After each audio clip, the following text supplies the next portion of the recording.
KTM 390 Duke. एक दशक से ज़्यादा समय लगभग इस बाइक को हो चुका है। जनरेशन 1, जनरेशन 2 और अब जनरेशन 3 इस बाइक का आ चुका है। देखो, जो जनरेशन 1 था और जनरेशन 2 था, उन दोनों में ज़्यादा बदलाव नहीं थे।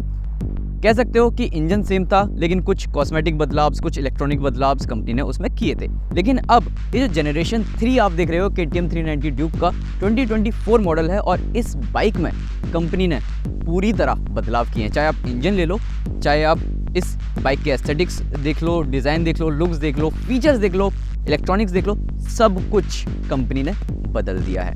और सब कुछ क्या क्या बदला है वो तो हम बताएंगे, लेकिन वो बदलाव कितने बेहतर हैं और कितने बेहतर हो सकते थे वो भी हम आपको इस पूरे रिव्यू में बताने जा रहे हैं। तो दोस्तों, मैं हूं अंकित दुबे और आज आपके लिए मैं लेकर आया हूं KTM 390 ड्यूक का फर्स्ट राइड रिव्यू, और इसे चलाने हम आए हैं पुणे में।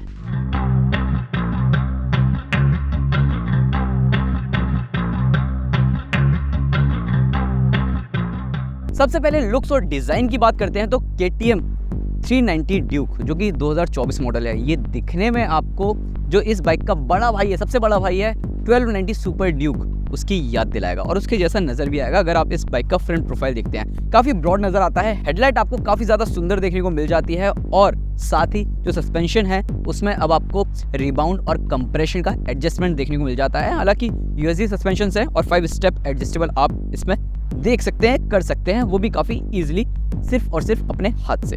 बाकी फ्रंट में अगर आप टायर्स देखते हैं तो टायर्स का जो साइज है वो आपको सेम मिल जाता है। मेर्जिलर के टायर्स दिए गए हैं 110/70 सेक्शन के। अब कलर की बात करें तो 2 कलर ऑप्शंस आपको मिल जाते हैं, एक ब्लू और एक प्रॉपर ऑरेंज। यहाँ पर आपको ब्लू के साथ ऑरेंज शीट्स भी देखने को मिल जाती है, जो कि काफ़ी ज़्यादा बढ़िया नज़र आ रही है। बाकी अगर आप साइड प्रोफाइल देखते हो, साइड प्रोफाइल अगर आप यहाँ से देखोगे ना पीछे तक, तो आपको एक सबसे बड़ा बदलाव ये नज़र आएगा, डिस्क ब्रेक अब आपको राइट साइड देखने को मिल जाती है, और राइट साइड ही सारी चीज़ें देखने को मिल जाती हैं। चाहे आप यहाँ पर ये ऑफसेट मोनोशॉक देखो, जो कि पहले बीच में देखने को मिलता था, अब यहाँ पर राइट साइड दिया गया है। साथ ही राइट साइड जो एग्जॉस्ट है वो देखने को मिल जाता है। तो ओवरऑल अगर आप देखोगे इस बाइक को राइट साइड से, तो ये काफ़ी ज़्यादा एग्रेसिव और स्पोर्टी नज़र आने वाली है। साथ ही व्हील बेस अगर आप देखते हैं तो वो भी कम हुआ है। इतना ही नहीं, बाइक की जो सीट हाइट है वो भी कम हुई है, 800 mm हुई है। ग्राउंड क्लियरेंस बढ़ गया है, 183 mm का हो गया है। और ओवरऑल जो कंपनी कह रही है कि इस बाइक के साथ वजन जो है वो कम हो गया है, लगभग 4 किलोग्राम ये हल्की हुई है। 4 किलोग्राम जो हल्की हुई है उसमें इस बाइक के टायर्स, एलॉय व्हील्स और इंजन में वेट रिडक्शन कंपनी ने किया है।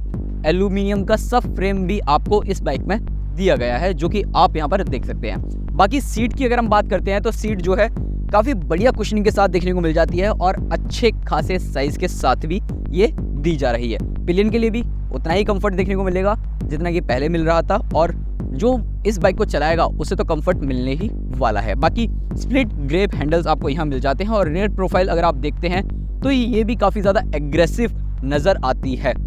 फ्यूल टैंक देखो 15 लीटर का हुआ है, पहले से ज़्यादा बड़ा हुआ है, तो यहाँ पर भी ये आपको एग्रेसिव लुक देता हुआ नज़र आता है। और यहाँ पर आप साइड फेयरिंग देखते हैं, ये 2024 390 ड्यूक में इसे और ज़्यादा एग्रेसिव बनाती हुई नज़र आ रही है। हैंडल बार और स्विचेस की बात करें तो हैंडल बार पहले की तरह ही वाइड है, और जो स्विचेस हैं नो डाउट अच्छी क्वालिटी के दिए गए हैं। इसके अलावा 5 इंच की यहाँ पर आपको कलर TFT स्क्रीन दी जा रही है। ये जो कलर TFT स्क्रीन है इसमें काफ़ी सारी जानकारी मिल जाती है, और साथ ही अगर आप राइड मोड्स वगैरह देखते हैं तो इस बाइक में आपको 3 राइड मोड्स मिल जाते हैं, और तीनों राइड मोड्स में जो बाइक की परफॉर्मेंस है वो मैं आपको बता ही दूंगा। देखो, राइड मोड्स अगर आप देखते हो, स्ट्रीट है, रेन है और साथ ही ट्रैक है, तो ये 3 राइड मोड्स मिल जाते हैं। ABS, traction control, launch control भी आपको इस बाइक में देखने को मिल जाता है। और बाकी काफ़ी सारी जानकारियाँ आप यहाँ पर देख सकते हैं, बाइक इन्फॉर्मेशन से related, coolant temperature, fuel range, battery, service reminder, ये सारी जानकारी भी आपको मिल जाती है। ट्रिप इन्फो, डिस्टेंस आपका कितना रहा है, कितना चला है, स्पीड क्या रही है, क्या नहीं रही है, वो सारी जानकारी भी आपको मिल जाती है। स्पीड कंट्रोल स्टेट्स भी आपको यहाँ पर मिल जाता है, जो कि क्रूज कंट्रोल का भी काम करता हुआ नज़र आता है। बाकी इसमें नेविगेशन भी मिल जाता है, ब्लूटूथ कनेक्टिविटी भी मिल जाती है। आप अपने स्मार्टफोन से इस बाइक को कनेक्ट कर सकते हैं, और नेविगेशन वगैरह की जो जानकारी है वो भी आप हासिल कर सकते हैं।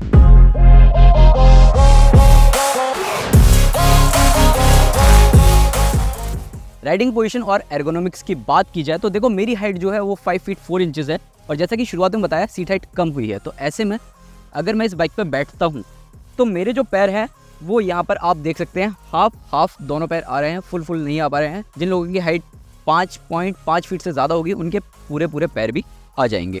बाकी ग्राउंड क्लियरेंस बड़ा है, सीट हाइट कम हुई है। इंजन और परफॉर्मेंस की बात करें तो इस बाइक में अब आपको 399 सीसी का पूरी तरह नया इंजन मिल जाता है। नया इसलिए भी बोल रहा हूँ क्योंकि पुराने वाले इंजन के मुकाबले इसका जो स्ट्रोक है वो 4 mm बड़ा है। हालांकि बोर वही है और बाकी कुछ कंपोनेंट्स ऐसे इस्तेमाल किए हैं कंपनी ने जिसके चलते ये जो इंजन है ये पहले से हल्का हुआ है। अब ये इंजन पुराने वाले इंजन के मुकाबले लगभग 2.5 PS ज़्यादा पावर देता है और साथ ही 2 न्यूटन मीटर ज़्यादा टॉर्क जनरेट करता है। 46 PS की पावर मिल जाती है और 39 न्यूटन मीटर का टॉर्क आपको इस बाइक के साथ देखने को मिल जाता है। 6 स्पीड गियरबॉक्स आपको अभी भी दिया जा रहा है और क्विक शिफ्टर अब आपको इस बाइक में स्टैंडर्ड मिल जाता है। इसके अलावा हार्डवेयर और इलेक्ट्रॉनिक्स की बात करें तो उसमें भी कोई कमी देखने को नहीं मिलती है। आपको कॉर्नरिंग ABS मिल जाता है, ट्रैक्शन कंट्रोल मिल जाता है।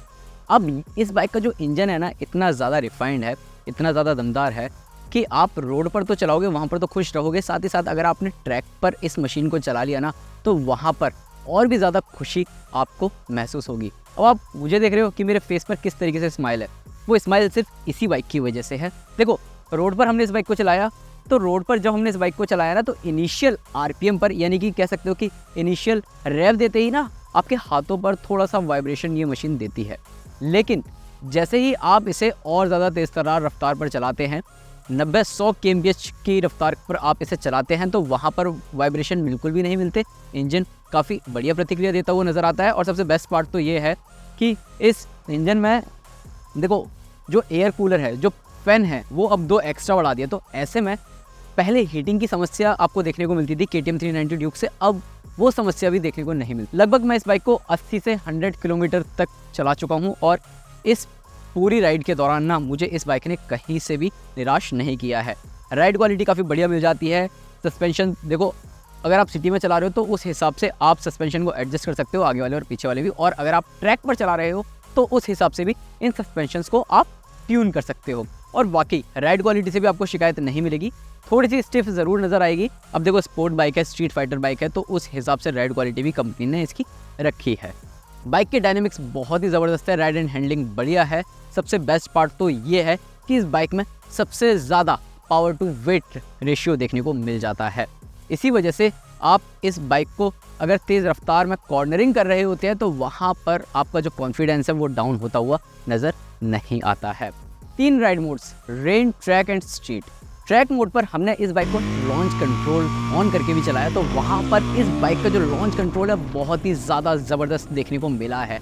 और जो रेन मोड है उस मोड पर इस बाइक के इंजन की पावर थोड़ी सी कम हो जाती है, उतनी ज़्यादा भरपूर पावर देखने को नहीं मिलती जितनी आपको ट्रैक और स्ट्रीट पर देखने को मिलती है। ट्रैक और स्ट्रीट पर दोनों पर ही इंजन की पावर लगभग सेम देखने को मिल जाती है। सबसे खास बात तो यह है कि आप रेन मोड पर भी इस बाइक की टॉप स्पीड 150 km/h से ऊपर क्लॉक कर सकते हैं।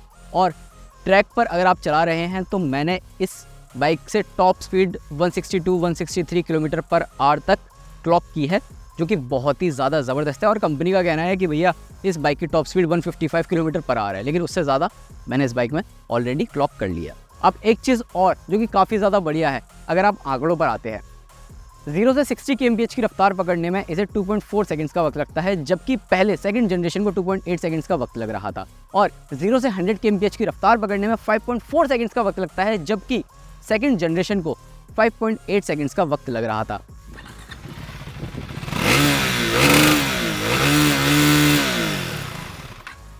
देखो जाते जाते आपको फैसला तो सुनाना ही है, लेकिन उससे पहले मैं आपको इसकी एग्जॉस्ट नोट की आवाज़ सुनाना चाहता था, जो कि अब मैंने आपको सुना दी है। और इसका एग्जॉस्ट नोट वाकई मुझे काफ़ी ज़्यादा पसंद आया। भारतीय बाजार में इस बाइक की कीमत 3,10,000 रुपये एक्स शोरूम है। और देखा जाए हाल ही में लॉन्च हुई TVS की अपाचे RTR 310 से इसका मुकाबला आप मान सकते हो। इस बाइक में भले ही आपको TVS अपाचे RTR 310 जितने फीचर्स ना मिले, लेकिन इस बाइक की जो परफॉर्मेंस है, चाहे आप ऑन रोड ले लो या फिर ट्रैक पर ले लो, वाकई आपको काफ़ी ज़्यादा खुश करती हुई नज़र आती है। हाँ, माइलेज बताना भूल गया आपको। तो इस बाइक का जो माइलेज है वो आपको 28 kmpl से 30 kmpl के बीच मिल जाता है। वो भी डिपेंड करता है कि आप इस बाइक को चला कैसे रहे हैं।